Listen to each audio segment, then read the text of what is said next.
Bonjour à tous, ici Corben de Corben.info et je suis heureux de vous retrouver pour une nouvelle vidéo. Alors merci au Patreon, sans qui rien de tout ceci ne serait possible.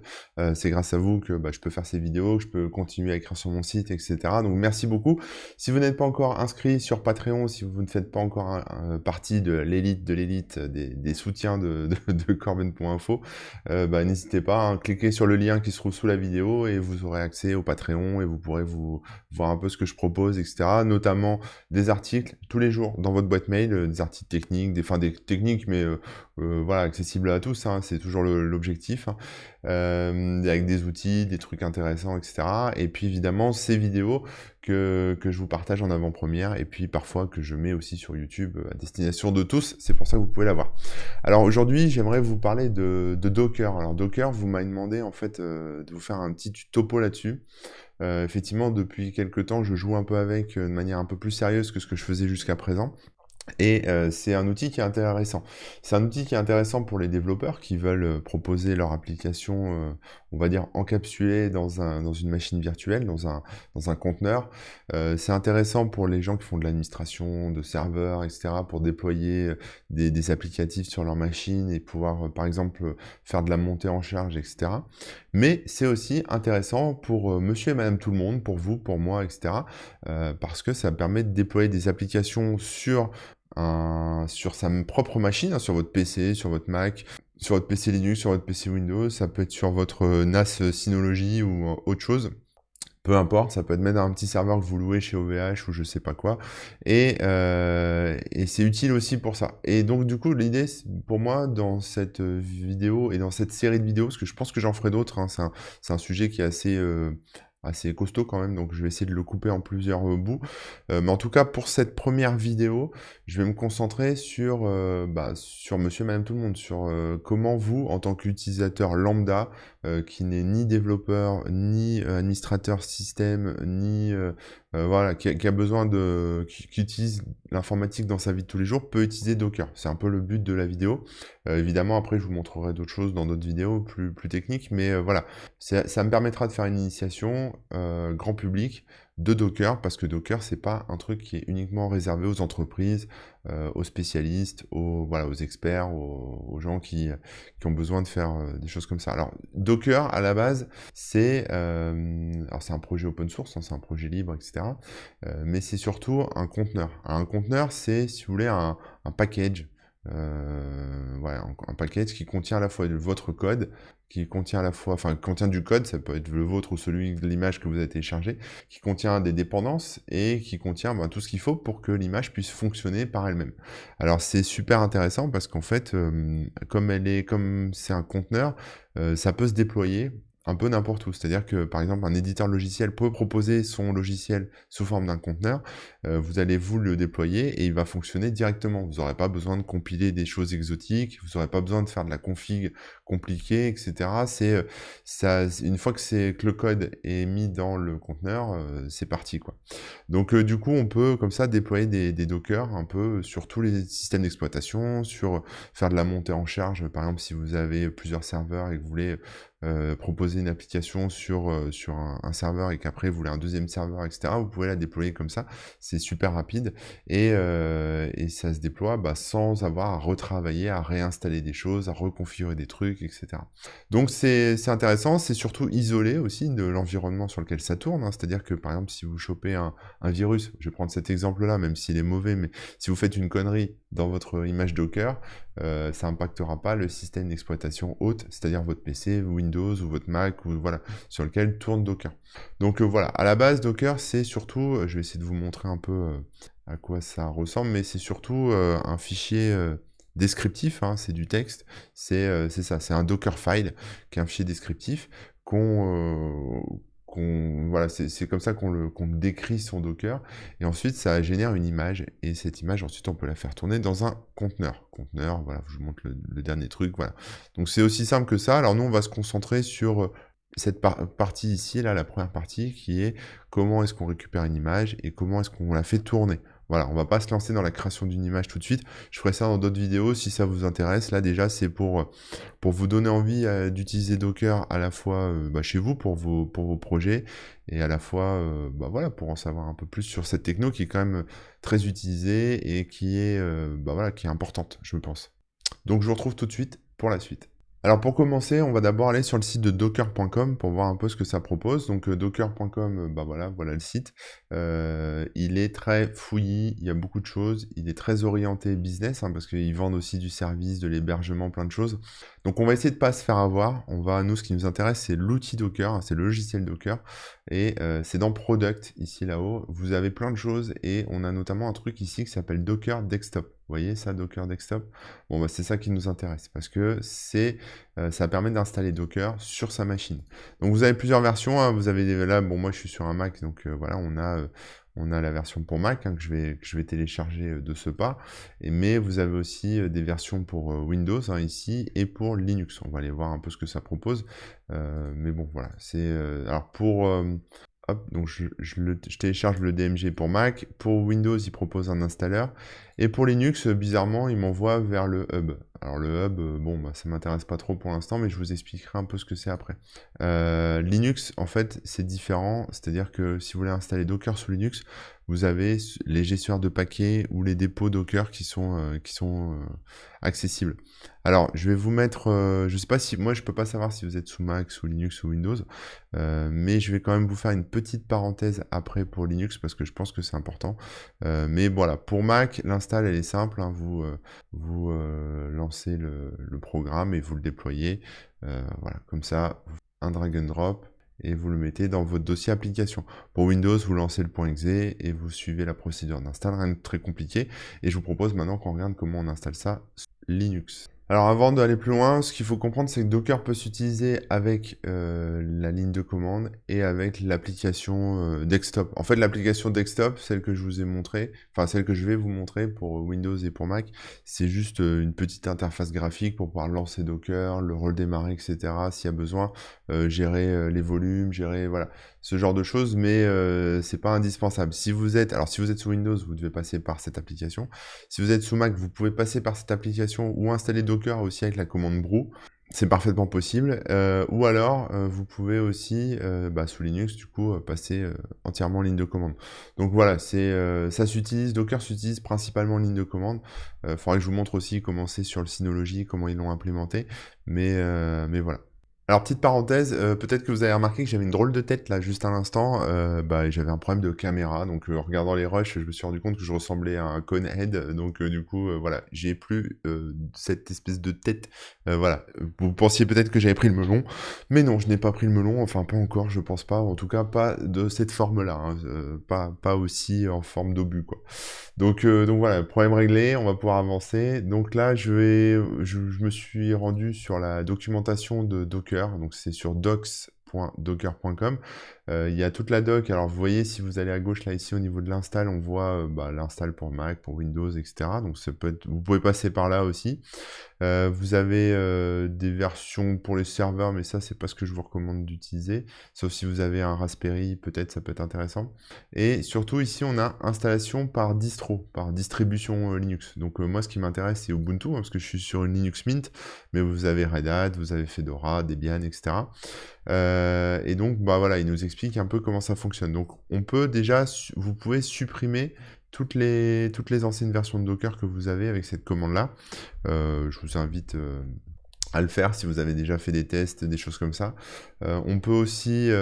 ensuite, vous avez deux façons d'installer Docker. Soit vous utilisez Docker tel qu'il est mis en place dans les dépôts d'Ubuntu. Par exemple, vous faites un sudo apt install Docker, mais ce ne sera pas la version complète. Vous n'aurez pas le Docker Engine, etc. Vous n'aurez pas toutes les... vous aurez le client pour installer des choses, mais ce ne sera pas la dernière version, ce ne sera pas la version officielle. Là, le Docker Engine, si on installe ce dépôt-là, vous aurez tout ce qu'il faut pour avoir un Docker officiel, à jour, etc. Donc, j'ai fait un sudo apt update, comme je le disais, il est à jour, donc c'est bon. Et ensuite, c'est un jeu de copier-coller, donc vous faites un sudo apt, alors vous pouvez faire apt get ou apt, c'est pareil. Voilà. Hop, vous faites ça. on va coller, hein, je vais pas m'amuser à retaper ligne de commande. Voilà, là, il va installer tous les packages qu'il y a besoin, donc les certificats, enfin la gestion des certificats, curl, GNU-PG et LSB release. Alors là, ce qu'on fait en fait, c'est qu'une fois qu'on a installé ces paquets, on va aller télécharger la clé GPG officielle. Donc la clé GPG, c'est en fait si vous allez sur download.docker.com, vous avez tous les outils Docker en téléchargement. Donc si je clique sur Linux, j'ai les distribs Linux, et si je clique sur Ubuntu, j'ai ici la clé GPG. Si vous cliquez dessus, vous allez la télécharger. Donc nous, on va appeler cette clé, on va la rajouter dans le système pour que notre système d'exploitation sache qu'il peut utiliser cette clé pour se connecter au dépôt Docker. Donc on va simplement installer cette clé. Donc on va retourner sur le terminal et on va coller cette ligne de commande, voilà, qui est en fait un curl qui va aller récupérer la clé GPG et ensuite la passer à GPG qui est installé sur notre système, voilà, pour lui dire tu t'en tiens compte et tu l'ajoutes, voilà. Alors une fois que la clé est ajoutée dans le système, maintenant il faut ajouter le dépôt. Alors il y a toute une commande ici, hein, je vais vous l'expliquer. Ils disent aussi que si vous voulez une version nightly ou test, donc c'est écrit là, vous pouvez ajouter le mot nightly ou le mot test ou les deux après le mot stable, parce que le mot stable, on le voit ici là dans la ligne de commande, donc c'est ici là, voilà. Donc vous pouvez faire ça aussi. Donc nous on n'a pas besoin, on va récupérer cette ligne. Alors echo, c'est une commande en fait qui va, je vais vous la décrire, attendez. On va faire ça, ce sera plus simple. Coller. Donc echo, ça affiche en fait quelque chose. Donc on va rajouter le deb, c'est la ligne qui sera inscrite dans le fichier docker.list. Alors je vous explique hein, rapidement. Pour faire simple, vous avez sous Ubuntu des sources.list. Ce sont les listes de vos dépôts. Dans ce répertoire, vous ajoutez ce que vous voulez. Donc on crée une docker.list qui n'existait pas jusqu'à présent. Docker.list, dedans on va mettre en fait cette ligne ici, deb, machin, etc. avec la clé GPG qui va bien, plus la mention de l'URL d'Ubuntu, etc. plus la release de votre système. Donc si vous avez une impish ou je sais pas quoi comme distrib ou une mint ou j'en sais rien, il va utiliser ça.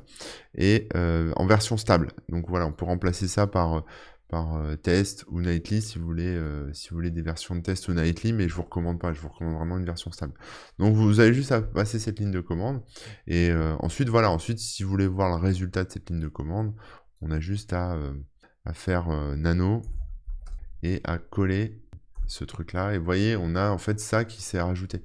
Donc il a détecté l'architecture de mon système d'exploitation, il a mis la clé et voilà. Donc c'est pas plus compliqué que ça. Donc maintenant que ça c'est fait, on n'a plus qu'à faire un sudo apt update hein, toujours pour mettre à jour les dépôts. Donc là vous voyez il se connecte et il liste les paquets. Alors ça tombe bien que j'ai cette erreur parce que du coup vous allez apprendre des choses et ça peut être intéressant. Alors vous voyez il essaye de récupérer un dépôt qui s'appelle UMA. Sauf que moi, si je vais sur Ubuntu, alors c'est parce que je suis sur Linux Mint, hein. Si vous êtes sur Ubuntu, vous n'aurez pas de souci, parce que la commande echo aura détecté la version d'Ubuntu que vous avez. Moi, je suis sur une version Mint qui utilise d'ailleurs, je crois, une Ubuntu LTS, un long term support. Donc moi, je pense qu'en fait, je dois être sur... je dirais une focale, parce que si je regarde la liste des distribs Linux, Focal Fossa, c'est la 20.04 LTS, donc Focal ça devrait passer, on va voir. Donc ce qu'on va faire c'est que je vais aller éditer le fichier sources.list, docker.list pardon. Donc dans ce fichier c'est ce qu'on a ajouté avec notre echo, vous voyez c'est écrit UMA, je sais pas comment on dit mais voilà. Nous c'est pas ça, nous on va mettre Focal. Voilà, comme ça on va repartir sur une Ubuntu 20.04.4. Et donc là je vais refaire un sudo apt update. C'est comme ça qu'on peut quelque part contourner le souci. Voilà, donc là c'est bon, on a ce qu'il faut, je suis sur une focale, et maintenant on va faire un sudo apt install. On va entrer les packages qu'on veut installer, donc ça sera docker ce, docker, je l'ai collé, ce, docker -ce. Alors vous pouvez appuyer sur la touche tab, hein, vous aurez des recommandations, enfin vous aurez des suggestions et vous pourrez auto-compléter plus facilement. Et containerd.io. Voilà. Donc une fois que ça c'est bon, on va le lancer et ça va installer les paquets qui manquent.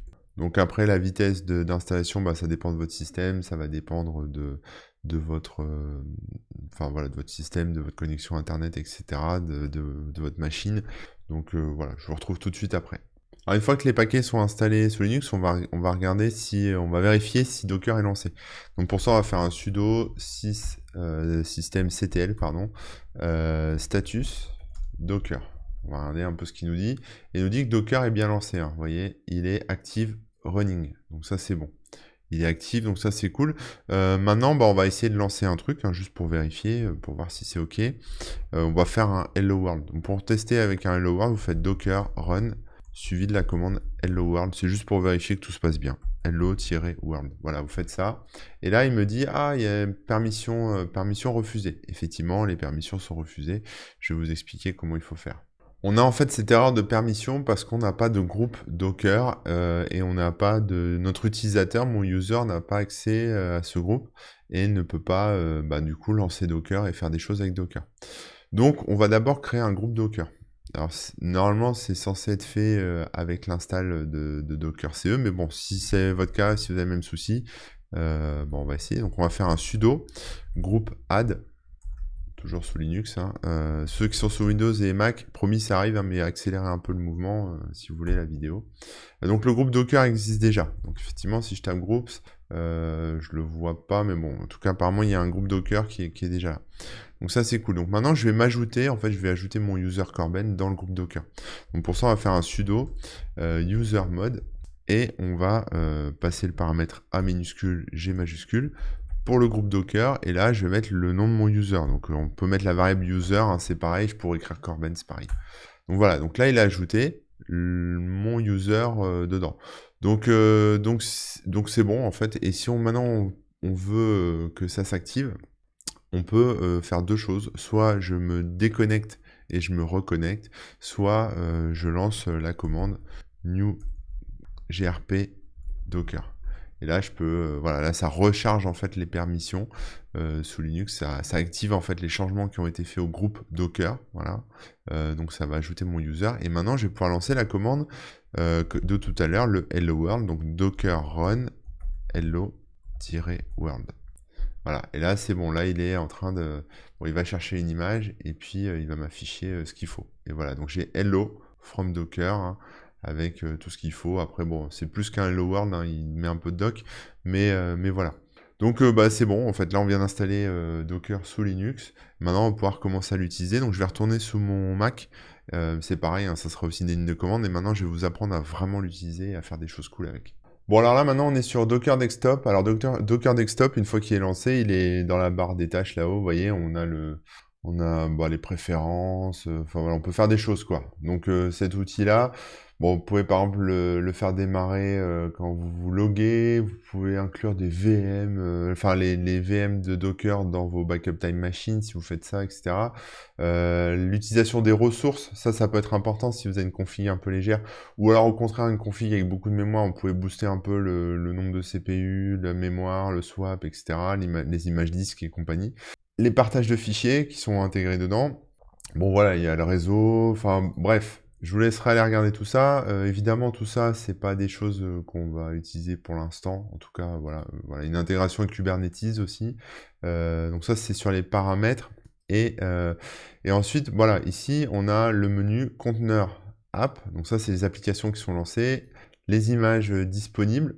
Donc là, c'est celle que j'ai téléchargée, mais on a aussi les dépôts distants. Donc si vous avez un dépôt chez Docker, vous pouvez avoir vos trucs à distance. Les volumes qui sont créés et l'environnement de dev. Donc ça, apparemment, c'est nouveau. Hein, c'est voilà, pouvoir coder en quelques secondes, partager vos changements locaux et votre environnement avec votre équipe. Donc ça fait partie des services un peu que propose Docker, services payants, je pense. Voilà.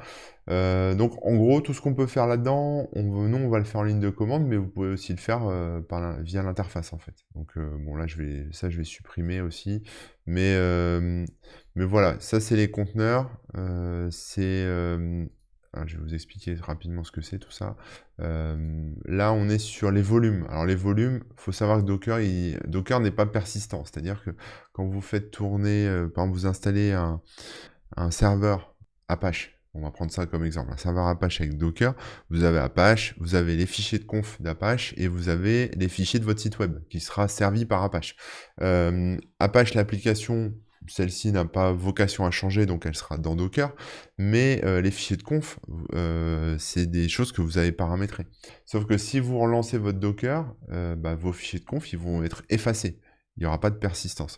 Donc en fait, pour faire de la persistance, on map des répertoires locaux sur votre machine, donc sur votre Mac, sur votre PC, etc., avec des répertoires qui sont dans Docker. Donc par exemple, si dans Docker, les fichiers de conf sont dans /data, hein, c'est un exemple, hein, /data et machin, si vous faites un mapping, vos fichiers de conf seront aussi sur votre ordinateur, et seront appelés depuis Docker, Donc du coup, voilà, c'est comme ça que ça marche. Et on peut faire des volumes aussi qui sont en fait, ça évite de faire du mapping, hein, donc c'est par exemple, je pourrais faire un volume Apache Data par exemple. Voilà. Ça, si vous voulez, c'est un peu comme des disques durs, en fait. Enfin, c'est comme des répertoires, des disques durs, des conteneurs de fichiers. Voilà. C'est pas des conteneurs d'applications, c'est des conteneurs de fichiers. Je sais pas trop comment le décrire mieux que ça. Voilà. Donc là, voilà, on a le Docker en version, on va dire, je vais enlever tous ces trucs-là parce que c'est des vieux trucs à moi, mais en version desktop. Donc je peux vous apprendre à l'utiliser si vous voulez, on peut passer par là, et puis ensuite on le fera en ligne de commande, comme ça vous aurez les deux aperçus. Globalement, Docker s'utilise quand même beaucoup en ligne de commande, hein, donc voilà. Donc j'ai mon volume, j'ai mes images. Alors les images, pour l'instant, je n'en ai pas téléchargé. J'ai pas d'image, j'ai un truc clean-up visiblement pour enlever les vieilles images. Alors je vous explique un peu. Concrètement, bon, les volumes, vous avez compris. Les images, c'est ce qu'on trouve sur le hub de Docker, ou c'est les images que vous avez forgées vous-même. Donc, si je vais sur le hub de Docker, donc je vais rouvrir un onglet ici de navigateur. On va aller sur hub.docker.com. Vous allez voir qu'il existe pas mal de choses en fait sur le hub. Alors, on n'est pas obligé de se connecter, hein, vous n'êtes pas obligé de vous faire un compte, mais vous pouvez taper par exemple Linux. On va taper juste ça pour voir. Donc il y a différentes distribs de Linux, par exemple il y a Ubuntu, Debian, etc. etc. Vous pouvez par exemple, alors dans les conteneurs, en fait il y en a plein, il n'y a pas que des conteneurs Linux, hein. Vous avez des conteneurs MySQL, par exemple, vous voulez une base de données, vous avez MySQL. Vous voulez un site web, vous avez Nginx pour le serveur web. Voilà, vous voulez un WordPress, pas de souci, il y a le conteneur WordPress qui va bien avec. Je l'ai pas tapé. Voilà, WordPress, je vais faire une recherche. Voilà, donc là j'ai WordPress, etc., etc. Bon, vous comprenez que voilà, et j'ai WordPress dans toutes ses versions, c'est-à-dire que je peux l'avoir qui fonctionne avec Apache, qui fonctionne avec Nginx, qui fonctionne avec PHP 8 ou avec PHP 5.9, ou voilà, enfin bon bref, on peut tout préciser, tout spécifier, etc. Évidemment, voilà, mais cette image-là, elle est sur Docker Hub. Voilà. Si je veux l'appeler, si je veux la télécharger, il faut que je fasse un Docker pull WordPress. Cette application Docker Desktop, c'est vraiment un compagnon, quoi. C'est pour voir un peu ce que vous avez comme image, gérer vos volumes, etc. Mais c'est pas quelque chose qui va vous faire tourner. Enfin, c'est pas au travers de ça que vous allez vraiment faire tourner Docker. Il n'y a pas, voilà, on peut accéder au hub, etc. Mais comme vous voyez, le hub, là, par exemple, sur WordPress, sur le hub de WordPress, je suis obligé de faire un Docker pull en ligne de commande. Là, il me dit, par exemple, il n'y a pas de conteneur qui tourne. Si je veux le lancer, il faut le lancer à partir de cette commande, etc., etc. Donc, je peux pas avoir... cette application, elle n'est pas très utile, en fait. C'est pour ça que je vous la montre quand même, mais c'est pas l'appli la plus utile de la Terre, hein. On peut s'en passer.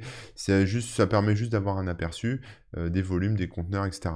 On a exactement la même chose sur Synology, hein. Je vous avais dit, je vous montrerai un peu mon Synology. Si je me connecte dessus, j'ai ici Docker, et en fait, dans Docker, je vois l'usage du CPU, l'usage de la RAM, etc. Et j'ai un peu ce qu'on retrouve, en fait, à ce niveau-là, hein, dans l'application Docker, hein. C'est-à-dire que j'ai les images qui sont en place sur ma machine, que j'ai téléchargée.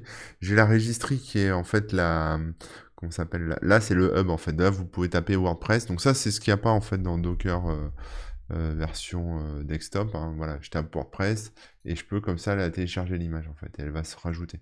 Et ensuite, ensuite il y a les conteneurs que j'ai créés qui sont lancés ou pas lancés, etc. Et chaque conteneur peut aussi avoir, enfin on peut l'éditer et on peut voilà, permettre qu'il redémarre tout seul, faire les mappings au niveau des volumes, hein, ce dont je vous parlais tout à l'heure, faire les mappings au niveau des ports, différents liens avec d'autres conteneurs et des variables d'environnement s'il y a besoin. Donc voilà, donc ça c'est une version agréable aussi si vous avez un NAS Synology. Sachez que c'est plutôt bien foutu. Si vous voulez un tuto vraiment 100% NAS Synology, je vous le ferai. Il faut me demander. Il n'y a pas de souci, je peux vous le faire, quoi. Voilà, mais on retrouve un peu cet esprit, même si je trouve que la version donc pour le Synology est un peu plus évoluée et va un peu plus loin, quoi. Donc voilà. Donc maintenant, moi, ce qui m'intéresse, c'est d'utiliser Docker en ligne de commande. Donc, je vous propose qu'on apprenne à le faire. Donc maintenant, la mission, ça va être d'utiliser Docker en ligne de commande, hein, parce que c'est ça qui est le plus intéressant, et d'apprendre à, voilà, à le faire tourner, à l'utiliser convenablement. Alors, on peut installer un peu tout ce qu'on veut sur Docker. On peut mettre, par exemple, en place un serveur avec WordPress. On peut faire une base de données avec MariaDB, par exemple. On peut faire plein de choses. Si ça vous intéresse, je pourrais vous montrer comment on déploie un serveur du type LAMP, hein, c'est-à-dire Linux, Apache, MariaDB ou MySQL et PHP, etc. pour mettre un WordPress, mais ça fera l'objet d'une autre vidéo parce que c'est quand même assez costaud. Là, sur ici, enfin pour ce tuto, on va se contenter d'un petit Linux, par exemple, une petite image Linux, ce genre de choses. Ça permettra de faire tourner un Docker tout en gardant... tout en ayant quelque chose de simple à utiliser, qui pourra vous servir, par exemple, si vous avez un Windows et que vous voulez, par exemple, lancer des commandes Linux, etc., directement depuis votre Windows, c'est possible avec Docker. Donc, en ligne de commande, moi, ce que je vais faire là, c'est, pourquoi pas, on peut réessayer, c'est le Docker run hello world, pour voir déjà si ça se lance. Donc, je vais faire un Docker run hello world. Donc ça c'est pour la démo, hein, mais c'est pour vous montrer un peu le principe. C'est-à-dire qu'en fait là il trouve pas l'image en local, parce que j'ai rien dans les images, vous voyez, j'ai rien du tout. Donc ce qu'il va faire, c'est qu'il va aller la télécharger. Comme il la trouve pas sur ma machine, il va aller la récupérer et il me la lance dans la foulée, puisque j'ai fait un run. Donc là maintenant, ce que je peux voir dans Docker Desktop ici, c'est que dans la section images, j'ai bien une image Hello World qui est lancée, qui a été lancée. Et je sais qu'elle est lancée puisqu'elle est là. Voilà. Alors elle n'a pas de nom. Quand Docker ne peut pas mettre, quand on n'a pas spécifié de nom de conteneur, il génère un nom au hasard. Donc là c'est Zenfedman. Voilà, mais voilà. Donc si je le supprime par exemple, ce truc, j'ai plus de conteneur qui tourne, mais j'ai toujours l'image en place. Donc à partir de là, je peux relancer l'image. Il me demande quel nom de conteneur je vais lui donner. Donc je peux, par exemple, je peux l'appeler Hello Manu et je peux mapper un répertoire par exemple si j'ai envie. Mais bon, je vais pas le faire ici parce que c'est pas très utile, mais on le fera pour un autre truc après. Et on va faire run. Et donc là, il a lancé le conteneur à partir en utilisant l'image Hello World. Et donc si je vais dans ce conteneur, je peux voir qu'il a été lancé puisque je vois la commande, enfin je vois ce qui a été affiché en fait, voilà, dans les logs. Donc voilà. Après vous avez des notions d'inspection, on voit des choses par rapport à l'environnement et les stats. Mais donc si je le relance ici, il va se relancer et il va me réafficher un Hello World. Donc ça, voilà, c'est une façon de présenter, c'est une façon d'accéder aux machines, aux images en tout cas, à travers l'interface, mais on peut aussi utiliser cet outil en fait, hein, tout simplement. Donc si je fais là, alors maintenant, une fois que j'ai mes machines, on peut faire un Docker PS. Docker PS, ça va lister les machines qui tournent. Donc là, j'en ai pas qui tournent, hein. C'est-à-dire que, par exemple, celle-ci, là, Hello Manu, c'est un truc qu'on lance une fois et après, elle s'arrête. Donc elle n'est pas très intéressante. Admettons que là, par exemple, je vais y mettre en place, je sais pas, on va installer par MariaDB pour une base de données. Voilà, on veut un serveur de base de données, on veut faire tourner un serveur de base de données, ou non, on peut faire tourner un Apache, par exemple. On veut un Apache. Donc, comment on fait? Alors, on peut aller sur le hub. Moi, ce que je vous recommande, c'est d'aller voir un peu ce qui existe, en fait. Parce que je vais prendre une page de démo d'Apache, hein, mais ça peut être... Il y a vraiment beaucoup de choses. Et je vous ai dit qu'on fera un Linux après. Il y a beaucoup de choses à faire, mais on fera un Linux après. c'est promis. Donc, on va aller voir Apache. Là, c'est juste pour vous montrer. Donc, c'est celle-ci, HTTPD, voilà. Et donc là, il me met Docker Pull.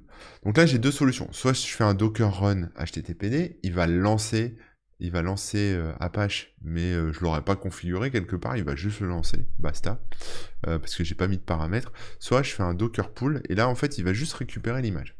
Donc je vais faire Docker Pull HTTPD, il va aller récupérer l'image à partir du hub, il va me la rajouter, mais il va pas me la lancer pour l'instant. Voilà, donc là, dans les images, j'ai la page qui est là, mais il n'est pas lancé. C'est-à-dire que si je fais un Docker PS, ici, j'ai rien du tout. Voilà, parce que normal, j'ai rien dans les conteneurs, j'ai rien du tout. Donc maintenant, bah, il va falloir que je lance. Donc là, c'est marrant parce qu'on a une commande qui est intéressante, hein, c'est la commande run. Vous voyez, quand on met le paramètre -d, c'est daemon, ça veut dire que c'est la commande, elle va, enfin le Docker, le conteneur va se lancer en tâche de fond, quoi. Il va tout le temps être là, il va nous rendre la main. -p, c'est les ports, et ensuite on met ce qu'on veut derrière. Donc moi, je vais faire un Docker run -p pour le port 80. Alors 80-80, c'est-à-dire je map mon port 80 local avec le port 80 du conteneur. C'est-à-dire que par défaut, Apache, il tourne sur le port 80. Moi, par exemple, admettons que je veille le port 82 sur mon ordi. Vous allez comprendre. Je mets deux ports différents, comme ça vous allez comprendre. Ensuite, on peut mettre des volumes si on veut, mais ça, je vous montrerai après plus en détail. Qu'est-ce qu'on avait d'autre qui était intéressant? Oui, le D-D pour la commande daemon. Et là, là, je vais mettre HTTPD, puisque c'est l'image que j'ai. Donc là, il a lancé. Voilà, il a lancé, il m'a craché un ID et il a lancé. Donc si je retourne ici, je vois que j'ai... Alors je ne vais pas mis de nom, mais voilà, j'ai une nouvelle image HTTPD, un nouveau conteneur HTTPD qui s'appelle Nervous Thompson qui est lancé. Et voilà. Alors après, si je vais ici, que j'ouvre le truc, je vois un peu, voilà, ça s'est lancé. Je n'ai pas grand chose en fait, hein, je ne peux pas faire grand chose à ce niveau-là. Comment l'interface, voilà. Ça c'est intéressant, c'est-à-dire que si vous voulez accéder à cette image physiquement, pour mettre des choses dessus, enfin y accéder, par exemple là, voilà, vous double-cliquez en fait ici, et vous y avez accès. Donc là, je suis sur mon image avec Apache. Donc maintenant, si je vais ici et que je tape localhost 2.82 en HTTP, si ça marche, là, vous voyez, j'ai mon Apache qui tourne. J'ai mis le port 82, parce que c'est ce que j'ai spécifié au niveau du Docker. Et là, je suis sur ma machine, sur mon Mac. J'ai appelé mon adresse IP locale, hein, et sur le port 82. Donc, qu'est-ce qui se passe? C'est-à-dire qu'il appelle le port, mon navigateur appelle le port 82 sur l'IP localhost. Le port 82, il est utilisé par Docker. Docker réceptionne ma requête et la transmet à Nervous Thompson, au conteneur qui est en train de tourner, qui est un serveur Apache, et il me renvoie la page par défaut d'Apache. Voilà, tout simplement. Maintenant, si je vais là-dedans, ici, que je lance une interface... Alors, vous voyez, on voit les logs, hein, on voit que j'ai appelé la page par défaut, quoi. Voilà. Si je lance ici le truc, et que je vais dans... alors, je crois que s'il me les met dans htdocs, hein, il me semble. On va voir. J'ai la page index.html. Si je l'édite... Je pense qu'il n'y a pas, il doit y avoir vi index.html. Vi n'est pas trouvé.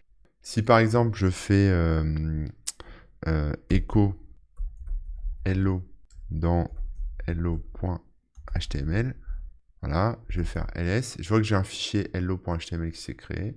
Et ici dans mon URL, si je mets /hello.html, voilà, je vais tomber sur la page que j'ai créée en fait.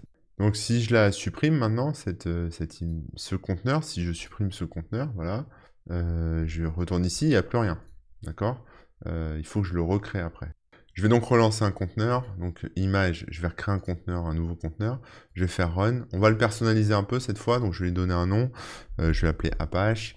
Le port là, vous voyez, donc en fait ce conteneur utilise le port 80. Et moi, par exemple, admettons que mon port 80 soit déjà pris localement, je peux mettre 83. Tout à l'heure, j'avais mis 82 en le lançant en ligne de commande.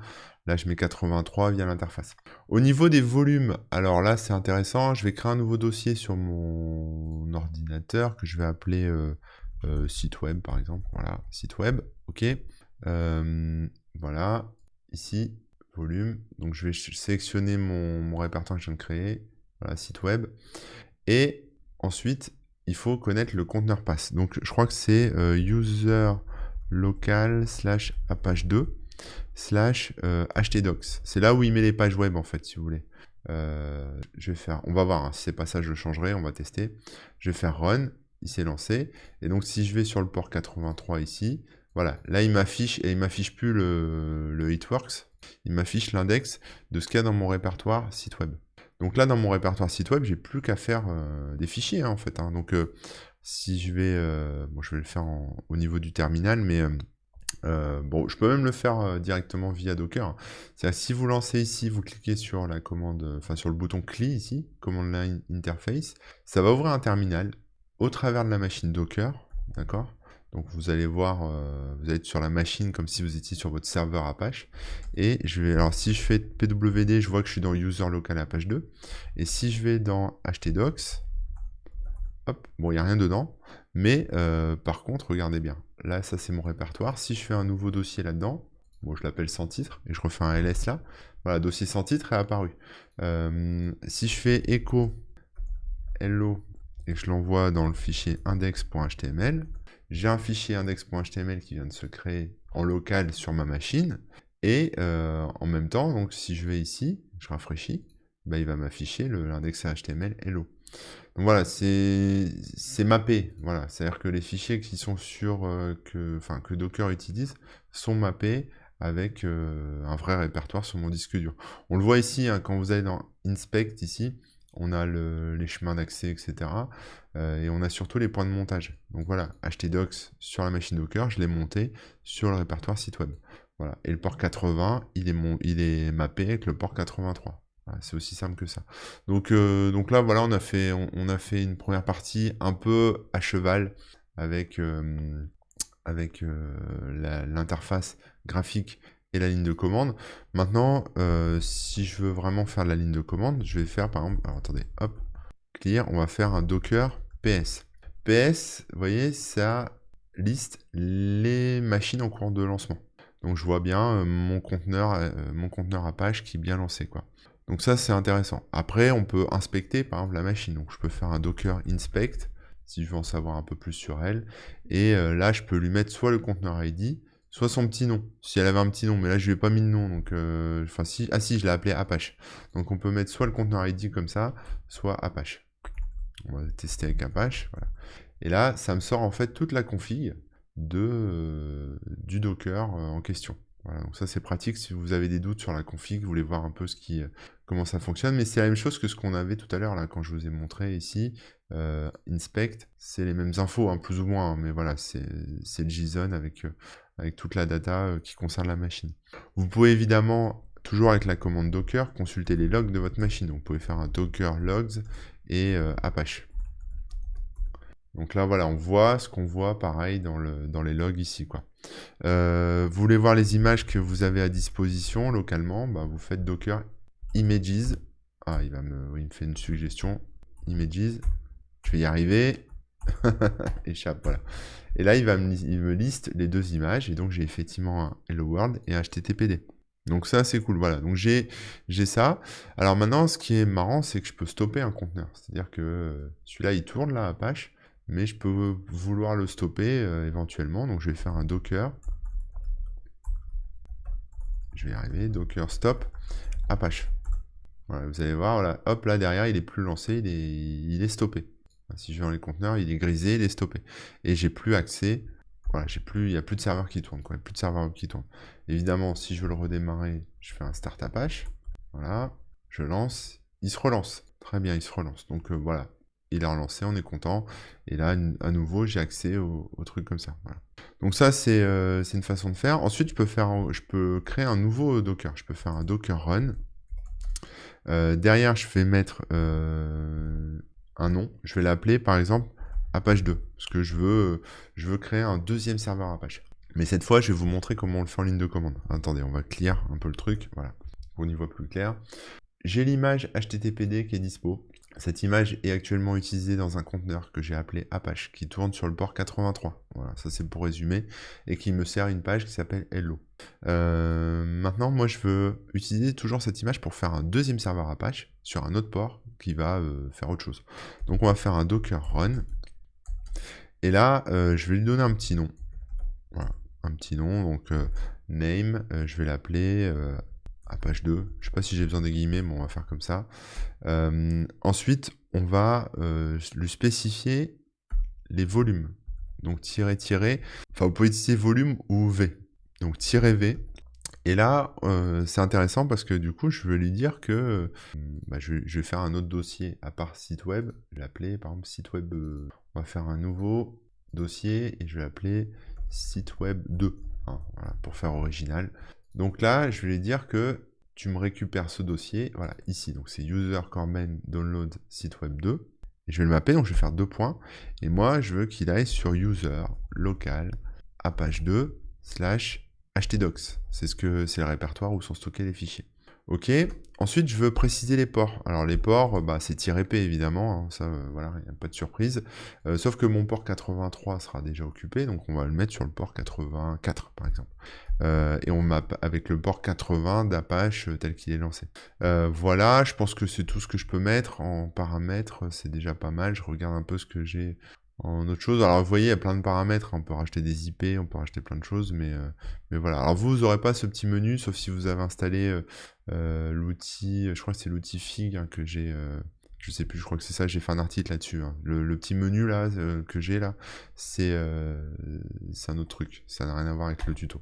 Donc voilà, et après je lance Apache. Non, HTTPD, pardon. HTTPD, voilà. On va le lancer comme ça, on va voir s'il se lance. Alors je ne l'ai pas lancé en ligne de avec le démon, vous voyez, il me dit -D pour mettre en foreground, c'est-à-dire en tâche de fond. C'est-à-dire que là, si je fais CTRL-C, ça va le shooter. Donc là, je regarde, j'ai Apache 2 qui tourne sur le port 84. Je vois bien la commande, etc. Très bien. Donc là, si je refresh sur le port 83, j'ai toujours mon hello. Et sur le port 84, normalement, je devrais avoir un index off puisque j'ai rien dans mon répertoire.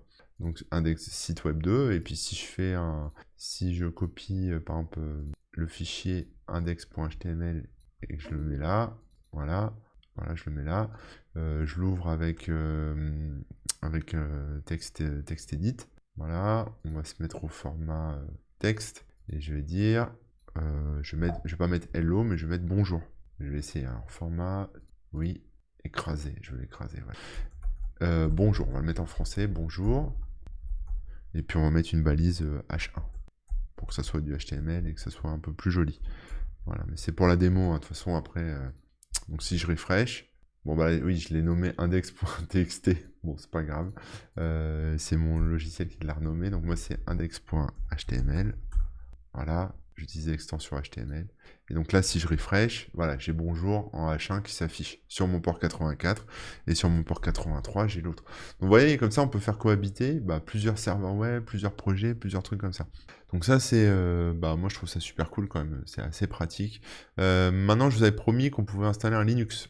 Alors, depuis tout à l'heure, j'ai fait un Docker pool. Alors là, si je le shoot... Ouais, là je le stoppe, hein, donc du côté Docker il sera éteint. Donc si je fais un Docker PS, vous voyez, j'ai plus qu'un seul conteneur qui est installé. Enfin qui est actif quoi. Donc une fois que c'est fait ça, on a la possibilité de mettre par exemple un Linux. Donc par exemple, ce que j'ai lancé tout à l'heure, c'était un run. Vous voyez, j'ai fait un run, je l'ai nommé Apache 2, j'ai mappé des répertoires, j'ai mappé des ports, et je lui ai dit HTTPD. HTTPD, c'est l'image que j'ai récupérée en local. Maintenant, admettons que j'ai pas l'image en local. Alors, on va faire run, d'accord? Je vais l'appeler Ubuntu, par exemple. Alors, -name, et on va l'appeler Ubuntu, parce que c'est une distrib Ubuntu que je vais mettre. Ensuite, je vais mapper les volumes, donc je vais faire un volume et je vais mettre le volume, par exemple, pour un répertoire user. Hein, donc, on peut le faire plus tard, ça, c'est pas très grave, mais par exemple, voilà, je veux un répertoire home, donc je vais faire un nouveau dossier et je vais l'appeler home Ubuntu, par exemple. Voilà, répertoire home. Donc, je vais le prendre, je vais utiliser celui-là comme référence et je vais mettre les 2 points derrière et je vais dire que ça va être mon /home. Voilà, donc mon /home de Linux sera copié dans mon répertoire home Ubuntu en local sur ma machine. Les ports, j'en ai pas besoin parce que c'est une distrib Linux. Volume, c'est bon. Et ensuite, je vais lancer. Mais si je mets juste Ubuntu, il va pas comprendre parce que j'ai pas téléchargé d'image Ubuntu. Alors là, on va aller sur le dépôt officiel. Je vais taper Ubuntu. Voilà, et je vois qu'il y a Ubuntu, image officielle, je clique, et là je vois que Docker Pool, alors là c'est spécial. Si je tape Ubuntu tout court, ça va fonctionner en fait, parce qu'il va pas la trouver localement, alors je vais le mettre en majuscule, mais il va la télécharger parce que c'est indiqué comme ça sur le hub Docker. Vous voyez, c'est écrit Ubuntu. Si j'avais pris une autre version d'Ubuntu, par exemple, je sais pas, ils ont plein de trucs, je sais pas, NeuroDebian, je vais voir, non, c'est pas bon. Voilà, par exemple, j'ai Nginx sur Ubuntu. Là, on voit que c'est Ubuntu /Nginx. Donc là, il aurait fallu que j'écrive Ubuntu /Nginx pour mettre un Nginx en version Ubuntu. Bon, voilà. En fait, là, ce que je veux juste vous dire, c'est que le nom que vous mettez là, ça peut être soit un nom local, qui est parce que vous avez fait un Docker pool avant pour récupérer cette image ici. Voilà, donc soit vous faites un Docker pool Ubuntu d'abord, et ensuite vous faites une commande run comme ce que je viens de faire, soit vous lancez la commande run direct avec le nom qui est donné dans le Docker pool, dans les commandes pool en fait. Donc je vais mettre juste Ubuntu, et vous allez voir, en fait, il va faire le pool à votre place. Donc là, je le lance, il ne trouve pas en fait Ubuntu localement. Alors, il y a écrit latest là parce qu'il récupère la dernière version. Et comme il ne la trouve pas localement, bah, il va aller la récupérer à partir du hub. Voilà, c'est aussi simple que ça. Donc là, ce qui est intéressant de regarder aussi, c'est les versions. Vous voyez, parce que là, on a latest, c'est la dernière. Donc si je regarde dans les tags ici, je crois que c'est ça, voilà, latest, c'est la dernière. Elle a été publiée à 14 jours. Voilà, il n'y a pas de CVE détecté, c'est-à-dire qu'il n'y a pas de version pirate. On a une version Jami, une version Impish, etc. Et dans la description, vous voyez, on peut avoir différentes versions. Donc si vous voulez par exemple une version Jami qui est la prochaine version en développement, j'aurais dû faire Ubuntu 2.jami. Voilà, donc là j'ai pris la latest. On peut essayer, on va faire Ubuntu 2.jami. Il trouve pas Jami localement et il va la récupérer. Et il va la lancer surtout. Donc voilà, donc là il me dit ah ça marche pas, il y a un conflit parce que le nom Ubuntu est déjà en utilisation, donc il faut que je renomme, etc. Effectivement, si je vais voir ici dans les conteneurs lancés, j'ai Ubuntu qui s'est éclaté, mais voilà, qui est là, qui est pas lancé. Alors elle s'est pas lancée automatiquement parce que je pense que j'ai oublié un paramètre. En fait, quand vous voulez lancer un Linux, il faut que vous ayez un bash, il faut que vous ayez une interface, quelque chose qui fasse interface home machine. Donc en fait pour ça, il y a un paramètre qui s'appelle it pour je crois interactive ou un truc comme ça. Donc on fait -it. Voilà, on met le nom. Voilà, je pense que c'est bon, on va essayer de le lancer comme ça. Alors évidemment, bon, il est toujours existant le conteneur, donc je vais le resupprimer. Voilà, je le redégage un coup. Voilà, et je relance la commande. Donc là, vous voyez, il est bien lancé. Hein, voilà, il est lancé avec le paramètre IT. Ça fait toute la différence, hein, puisqu'on a donc cette interface. Et immédiatement, il me connecte au Linux. Hein, donc si je fais un petit ls, voilà, je suis bien sur Ubuntu. J'ai un répertoire home. Très bien. Et il n'y a rien dedans. Je n'ai pas de user, etc. Mais si je commençais à me créer un dossier, par exemple, je vais ajouter un user, add user Corben. Voilà, il a ajouté un user Corben, je vais lui mettre un mot de passe. Voilà, hop, information correcte, oui. Donc là maintenant, si je regarde dans mon répertoire Home, normalement je devrais avoir un user Corben qui a été créé. Et sur ma machine, en local, en regardant dans le répertoire Home Ubuntu que j'ai mappé, j'ai bien un dossier Corben qui s'est créé avec les fichiers. Donc là j'ai un vrai Linux, hein, voilà, uname--a, voilà. Bon, c'est pas écrit que c'est un Ubuntu, mais comme en plus c'est la version Jami, je sais pas trop ce que ça donne. Mais voilà, donc ça veut dire que... alors là, je vais sortir de ça, voilà, exit. Là, je suis de retour sous mon Mac. C'est-à-dire qu'en fait, vous pouvez avoir un Linux sous Windows ou sous Mac que vous pouvez lancer à tout moment. Donc ensuite, bon, le conteneur, là, il est créé, ok. J'ai mon conteneur Ubuntu qui est là. Bon là, il vient de m'afficher les logs là, mais voilà, il est pas lancé. Donc maintenant, admettons que vous en ayez besoin, vous l'avez stoppé, en fait, on va faire un docker start. On va, alors c'est pas le paramètre IT cette fois, c'est le paramètre I pour interactive, hein, ce que je disais tout à l'heure, pour pouvoir avoir accès au shell. Et vous tapez simplement le nom hein, que vous lui avez donné. Alors j'ai mis une majuscule, je sais pas si les majuscules c'est un compte, mais on va la repréciser. Il démarre. Et je me retrouve sur mon Linux de manière tout à fait naturelle et je peux faire ce que je veux, quoi. Donc ensuite, si par exemple je fais su Corben, voilà, je suis connecté en tant que Corben, je vais aller dans mon répertoire Home ici, Hop, voilà. J'ai mon répertoire home, je peux faire nano hello.txt. Alors nano n'est pas installé, donc je peux faire un sudo apt update. C'est pour vous montrer un... Alors il n'y a pas besoin de sudo, oui, ok. Apt update. Donc là, voilà, il y a un problème de permission. Donc je vais me remettre en... Mon user n'est pas dans le groupe sudo. Je me remets en route, je vais faire un apt update. Et ensuite, je vais pouvoir, comme ça, après, faire les mises à jour, etc. Donc voilà, là, il est en train de rafraîchir. On est bien sur une Jammy, hein, vous voyez, il rafraîchit les dépôts d'une Jammy. Et on va faire un install nano. J'installe nano. C'est pour vous montrer qu'on a un vrai Linux, qu'on peut faire pas mal de choses avec. Donc maintenant, je vais faire su Corben, je me reconnecte en tant que Corben. Je vais aller dans mon répertoire home, comme tout à l'heure, voilà. Donc là, si je fais pwd, je vois bien que je suis dans /home/Corben, je suis dans mon répertoire, qui est mappé avec celui-ci, hein. Voilà, ici, regardez, je vous le mets là-haut. Comme ça, je vais faire nano, document.txt, par exemple, puis je vais écrire hello, ici, manu, voilà. Sauvegarder, CTRL X, non, attendez, hop, trompé, CTRL X, voilà. Est-ce que je veux sauvegarder? Oui. Voilà, j'écrase, et j'ai bien un fichier, alors je l'ai ici dans mon home, un document.txt, et je l'ai ici aussi. Donc voilà, alors après maintenant, donc ça c'est Docker, comment on l'utilise en mode end-user. Enfin moi je trouve ça cool de pouvoir lancer des distribs Linux, de pouvoir avoir une petite base MySQL, et en fait vous voyez dans le hub, en fait tout va venir du hub en fait. C'est-à-dire que ça va dépendre de ce dont vous avez besoin, en fonction de ce dont vous avez besoin. Si vous faites de la domotique, il y a des trucs. Si vous développez, il y a des trucs. Il y a des histoires de messagerie, là, je vois. Enfin, il y a plein de trucs. Il y a la messagerie. Qu'est-ce qu'on a? On a des outils. Alors, des fois, c'est des petits outils. Hein, c'est des trucs... ça paye pas de mine. Hein, qu'est-ce que je peux essayer de vous montrer en outils? Par exemple, si vous êtes, je sais pas, ImageMagick, par exemple. Image. Est-ce qu'on a ImageMagick? Ouais, voilà, par exemple, on a des ImageMagick.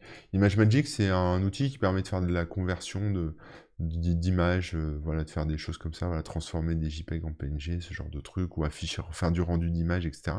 Eh bien, en fait, on peut l'appeler comme ça directement. C'est-à-dire, vous n'avez pas besoin de faire de grandes installs, hein. Vous le lancez, allez lire la doc, hein, mais regardez, on fait un docker run -v pour dire tu pointes de mon répertoire local vers le répertoire IMGS.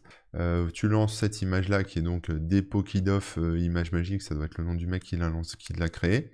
On lui passe directement le paramètre, hein, c'est-à-dire que la commande run, elle lance vraiment la commande. Hein. On lui passe le paramètre de ce qu'on veut, resize, etc. Et on obtient à la fin une image redimensionnée. Je peux vous montrer hein, si vous voulez, comme ça sera plus parlant. C'est-à-dire que là, j'ai rien fait avec ImageMagick, j'ai juste ça à faire. C'est-à-dire que Docker peut être utilisé comme si vous lanciez une commande, en fait, c'est ça que je veux dire. Des fois, par exemple, j'ai pas de... je suis sur... Admettons, vous êtes sur sur un Raspberry Pi ou sur un NAS, et vous avez Docker dessus, mais vous n'avez pas le binaire compilé qui va bien avec votre OS pour pouvoir le lancer. Par exemple, ImageMagick, vous pouvez pas le compiler sur votre NAS. Bah, c'est pas grave, vous faites ça, là, vous allez sur le hub, là, vous récupérez ImageMagick, enfin, vous récupérez cette commande. Moi, je vais me mettre dans... je vais mettre une photo, par exemple. Alors, on va se mettre dans le bon répertoire, là. Donc, j'ai, par exemple, on va prendre ce dossier Home Ubuntu. Dedans, je vais mettre une image, je sais pas, qu'est-ce que je vais mettre? Une petite image comme celle-ci. Ouais, c'est un WebP, alors je suis pas sûr que ça fonctionne bien. Je vais retrouver une petite photo. Voilà, là, par exemple, j'ai un JPEG ici. Voilà, je mets un JPEG. Je vais l'appeler sample, hein, parce que c'est comme ça qu'il l'appelle. Sample.jpg. Voilà, tout simplement. Donc c'est comme ça, sample.jpg, ça va être mon image sur laquelle je vais travailler. Voilà. Et moi, je lance ma commande. Donc, je mets mon répertoire local, qui est Home Ubuntu. Donc, je colle comme ça. Moi, j'ai mis 2 slash, on va l'enlever. Ça, on enlève le slash. Donc, OK, je lui dis, tu vas lancer la commande en utilisant ce répertoire-là, que tu vas mapper sur /img, tu lances ImageMagick, tu récupères l'image sample, alors pas PNG, mais moi c'est .jpg, tu la redimensionnes en 100 sur 100, et tu la renommes en resize sample. Bon, on va laisser le même format, hein, .jpg. Vous lancez ça comme commande. Alors Docker, ah oui, je suis toujours sur ma machine, je suis toujours sur ma machine Linux en fait, je suis pas sorti, j'ai pas fait attention. Donc je vais sortir, pardon, et je colle cette commande, voilà, c'est la même. Sauf que là je suis sous, non c'est toujours pas, exit encore, voilà, là je suis sur mon Mac, cette fois je suis bien sur mon Mac, j'avais pas fait gaffe. Donc voilà, donc vous lancez cette commande Docker, JPG, voilà. Il trouve pas l'image magique, il va la télécharger, il va la lancer, et dans la foulée, il va faire la conversion. Voilà, donc c'était pour vous montrer aussi, vous pouvez utiliser Docker comme ça, quoi, en fait. Par exemple, moi, j'avais un cas concret avec FFmpeg pour de la conversion de fichiers vidéo qui ne pouvait pas tourner dans sa dernière version sur mon Synology. Eh bien, il y a un Docker de FFmpeg dans la dernière version de FFmpeg que j'ai pu utiliser et que j'ai passé direct en paramètres comme ça, quoi. Donc bon, là, évidemment, ça prend un peu de temps parce qu'il récupère l'image la première fois, il la lance, et voilà. Et regardez, j'ai mon image ressemblée en 100 sur 100, qui a bien été créée. Je veux recommencer, je repasse la même commande. Il n'a plus besoin d'aller télécharger l'image, donc c'est beaucoup plus rapide, puisque l'image de ImageMagick, elle apparaît ici, elle est là, voilà, elle est là, elle fonctionne très bien. J'ai un conteneur qui se crée à chaque fois, donc il faudra peut-être faire le ménage, où il y a peut-être une commande pour le supprimer une fois que c'est terminé, parce que je crois qu'on peut faire des cleans, des choses comme ça. Mais voilà, mais après, une fois que c'est lancé, enfin après, voilà, vous lancez comme ça et ça redimensionne tout le temps. Donc voilà, c'est aussi une autre façon d'utiliser Docker. De toute façon, je pense que j'ai fait un peu le tour pour l'instant. Donc voilà, j'ai terminé un peu l'aperçu de Docker. Donc vous voyez, c'est vraiment pas compliqué. La doc est très claire. On peut tout gérer en ligne de commande. On peut gérer ça aussi avec l'interface graphique. Vous pouvez tout faire tourner dessus, que ce soit enfin voilà, un Linux. Vous pouvez monter des infrastructures complètes avec Apache, avec MySQL ou MariaDB, avec un WordPress, avec voilà vos outils, etc. Bon voilà, après vous pouvez aussi lancer des commandes Linux spécifiques et utiliser ça dans vos scripts. C'est-à-dire que par exemple vous avez un script Windows et vous avez besoin d'un logiciel Linux dedans, bah, vous pouvez appeler ce logiciel Linux au travers de Docker dans votre script Windows. Enfin, je veux dire, là, on a atteint un truc très très cool quand même en termes d'interopérabilité, d'interconnexion entre les OS, etc. On peut vraiment faire des trucs sympas. Et ça, c'est vraiment à destination du end user, hein, de vous, en fait, de vous qui bidouillez avec votre ordinateur. On peut faire à peu près tout ce qu'on veut, quoi. On peut tout imaginer. Donc, je trouve ça intéressant. Dans la prochaine vidéo, je pense que je vous parlerai... Bah, en fait, à vous de me dire. Voilà, vous avez vu cette vidéo, ça vous a plu, ça vous a donné envie. Vous avez peut-être envie d'en voir plus. On peut se faire soit un tuto complet de comment on installe une infra Linux, enfin, une infra WordPress avec base de données, serveur web, etc. Je peux aussi peut-être vous montrer comment on dockerise une application. C'est-à-dire, cette fois, vous avez une app à vous et vous voulez la mettre à dispo dans un Docker et la proposer, par exemple, ou l'utiliser. Ça peut être intéressant. Docker Compose, ça, je ferai une vidéo, c'est sûr, dessus pour vous montrer, en fait, tout ce que j'ai fait là avec les lignes de commande. En fait, ça peut se décrire dans un fichier XML, en gros, enfin, un genre de fichier JSON. Et quand vous lancez Docker Compose, il va créer toute votre infra, il va mapper les répertoires, il va faire tout ce qu'il faut, et créer toutes les images pour que votre infra elle soit déployée. Donc ça c'est super pratique. Voilà, et évidemment la partie sur les applications graphiques qui pourrait être intéressante. Donc voilà, n'hésitez pas à me dire ce que vous en avez pensé, ce que vous voulez en plus derrière, ce qui vous intéresse. Je vous laisse commenter, cher Patreon, et puis en fonction de ce que vous me dites, bah, je ferai ce que vous me dites, car je suis à votre service, hein, tout simplement. Et puis voilà, mais Docker, voilà, vous l'aurez compris, c'est assez vaste. Il y a beaucoup de choses, on peut faire plein de trucs. Il y a une doc, elle est monstrueuse, elle est bien faite, hein, la doc, mais elle est assez balèze quand même. Il y a beaucoup d'images différentes, beaucoup de hubs, beaucoup de tutos, beaucoup de trucs. Donc je vais pas pouvoir tout couvrir, hein. Là c'est vraiment une initiation, c'est pour vous donner envie et pour vous montrer un peu ce qu'on peut faire. Ça va peut-être vous donner des idées. Je pense notamment sur le lancement d'une commande en solo avec Docker, c'est assez cool. Bon, c'est peut-être sortir un bazooka pour tuer une mouche, mais dans certains cas c'est vachement utile. Et puis bon voilà, et puis voilà. Donc je vous dis, j'espère que ça vous a plu, je vous dis à très bientôt pour de nouvelles aventures, et puis merci de me soutenir. Allez, ciao!